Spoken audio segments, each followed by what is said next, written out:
Okay, I read 13 Reasons Why, and it was a novel written by Jay Asher. I read this book within 3 days because it was so good and I couldn't put it down.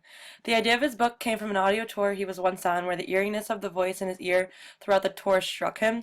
The woman was describing what he was looking at, but physically it was not there, which is exactly what his book is written about. It's this girl, and she committed suicide, but she sends out these 13 tapes, and the reader, Clay Jensen, is listening to the tapes. He's not the first person to get them, and he's not the last, but he's in the middle somewhere, and he doesn't understand why he's getting the tapes.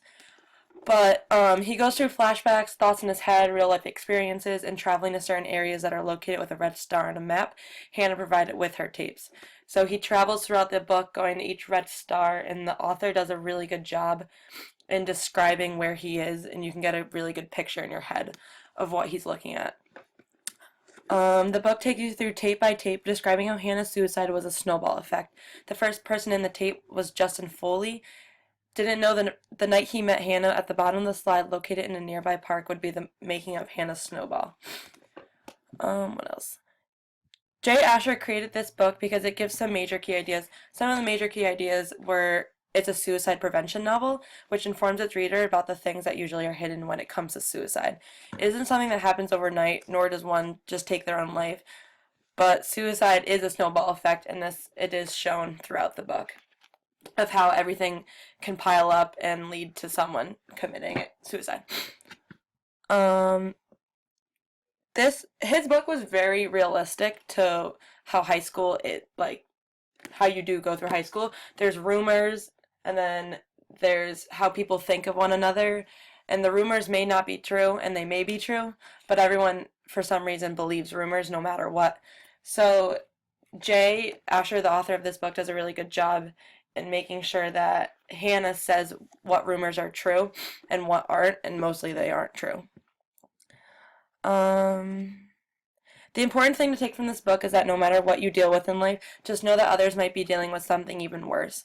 So I liked this other key idea in his book because you never know what people can go through in life, and this book really shows you that Hannah got a reputation the first day of moving to this new town, and nobody knew what she was dealing with and how everything was piling on top of one another. So they treated her just like the rumors were saying. They thought she was a slut, all this stuff that high school girls are typically called. And it's a big idea because I'm a strong believer in that everyone should be treated equally, because no matter what someone you're going through, you never know what other people are going through. Um, there's some powerful quotes. They're in my essay, so you're gonna be able to read them, but I thought they were really powerful.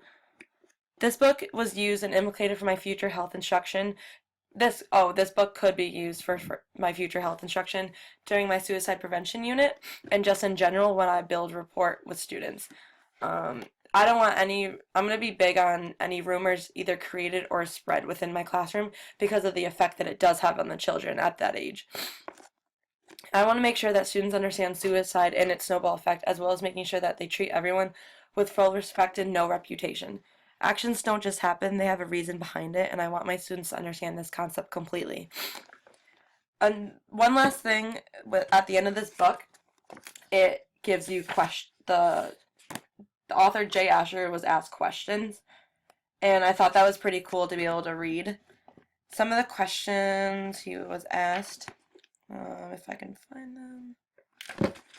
So the first question he was asked was, where did the overall idea for this book come from?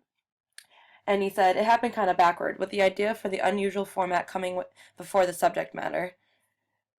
Years before I began working on this book, I took a self-guided audio tour. Oh, I already said this part, sorry. A close relative of his attempted suicide when she was the same age as Hannah, but thankfully she survived. Over the years, we discussed the events and emotions that led her to make that decision, but she could never talk about one specific circumstance without telling me what preceded or what followed. He was also asked, was there any significance to choosing 13 reasons other than it being an unlucky number? He says, early on, my main female character was named Anna Baker. A baker's dozen is 13, so there would be 13 reasons. What else? He said, are there any, oh, I thought this was cool. Are there any scenes in the book that do resemble real experiences?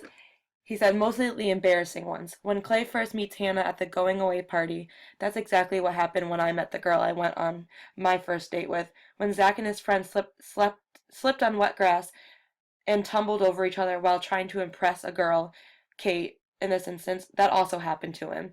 And while Hannah's first kiss tasted like chili dogs, mine tasted like hot dogs and mayonnaise, but my editor thought that was just a little too gross to be believable, even though it was true.